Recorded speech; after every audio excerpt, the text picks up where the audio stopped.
Gaetz is under the microscope in a House ethics investigation. The four-time winner of the Tallest Head in Congress award has denied all of the wrongdoing he's been accused of. And boy, it's a lot of wrongdoing. I mean, look at this report. Let's see here, we got a Tijuana crack house, that's basically pretty standard. Underage beekeeper fetish, ooh, that's weird. And, wow, that's a lot of clowns. Oh, hang on, gotta get this. Hello? Jeffrey Epstein's ghost? I agree with you, he's a pretty weird guy. The two ancient presidential candidates will face off next week in their first debate of this campaign.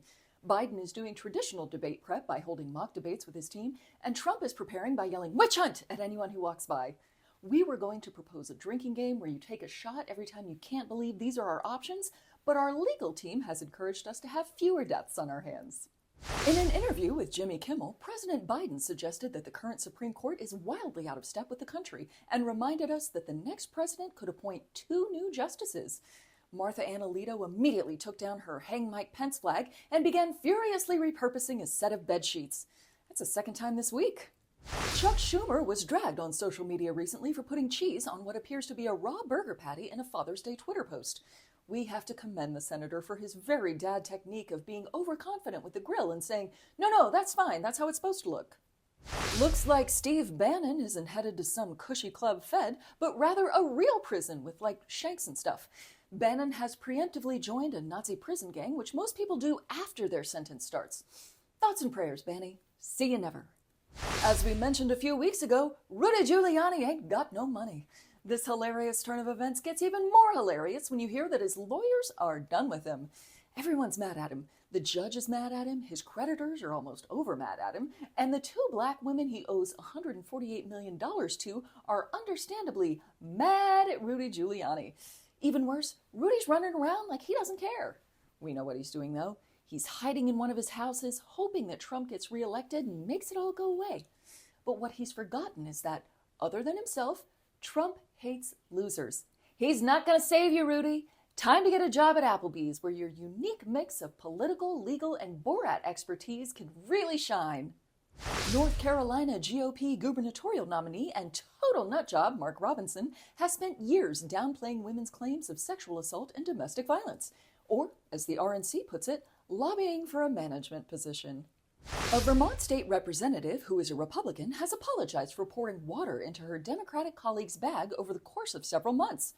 This is amazing. We've gone from Hang Mike Pence to a little bit of water in a bag in just 4 short years. In 4 more years, we might actually be able to talk about our differences like adults. Exciting. Dolly Parton was attacked as an example of wokeness by Federalist writer Erica Anderson.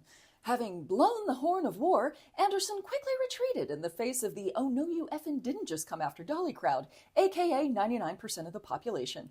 Erica is now enjoying some quality time outdoors. Speaking of woke, is your water too liberal? Well, good news! Now you can buy really expensive water that won't teach you anything about critical race theory. Freedom 2.0 water isn't just about what's inside the bottle, it's about the message it sends with every sip. Try Freedom 2.0 and tag me in your Instagram story for a repost. Hold on, drink break! Now, we love a good money-making grift just as much as the next person, so we're going to be selling anti-woke bottles of air.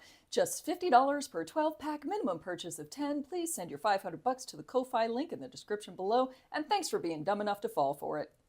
Boeing is having a tough time finding a new CEO.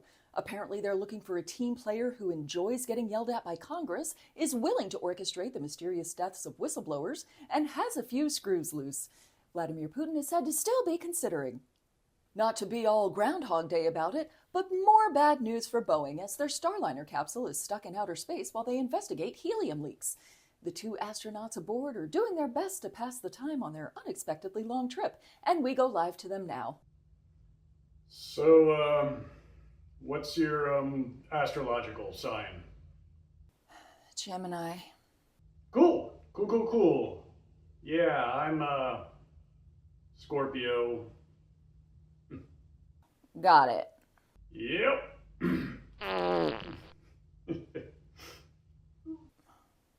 So, do you like Tang, or? When do you think they're going to fix these helium leaks? I don't know.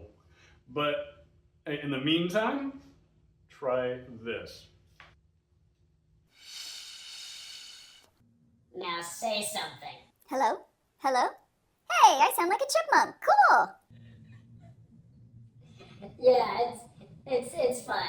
Can I tell you a secret? Yeah, of course. I was really drunk when I got talked into this Boeing project. Me too. Oh my god, so drunk, right? The Surgeon General has suggested warning labels for social media. And you know what? I'd like to thank the Surgeon General for trying to save us from ourselves. I'll DM him on Insta to let him know. Experts have predicted that Germany will win the opener in the European Championship. Well, one expert did, and that expert is an elephant. Really, it was less of a prediction than Bubby the elephant kicking a soccer ball that rolled kind of towards a German flag. Now that I'm saying it out loud, I'm starting to regret remortgaging my house to put everything on a Germany win. Damn it, I have got to stop listening to elephants! Guess what? We may get to see a star literally explode. Astronomers explain that a nova is when a small star gets so overloaded with matter, so full of itself, that it suddenly gets brighter than it can handle and explodes. And we may get to watch this happen in real time with our naked eyes. And in a truly rare congruence of events, it might not just be Donald Trump, but it might also be a literal star called T Corona Borealis, although likely the second will be far less spectacular to watch. And finally tonight, Noam Chomsky, everybody's favorite author of that book they still haven't read but keep around to impress dates, is dead. Or is he?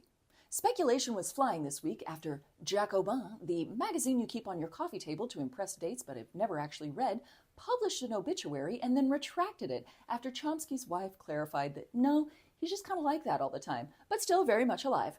This caused many netizens to take to the web and post, "Wait, his name's not Norm?" That wraps up this week's episode. We'll be back next week with the spiciest takes on the debate, but until then, love you, bye! Oh, the shirt. Yeah, no, I got it at the Cape Canaveral gift store. Yeah, thought it was cute at the time. No, I don't want to moon the moon. No, technically I'm an intern. They said I'd get college credit. Let's see if we can figure out how to make space wine from Tang. Ah! Get it? Because we're in space and you can hear me. Why is this taking so long? I was gonna go eject some urine into space. You wanna watch? Christmas, Christmas time is near. At least I'm not on one of the airplanes.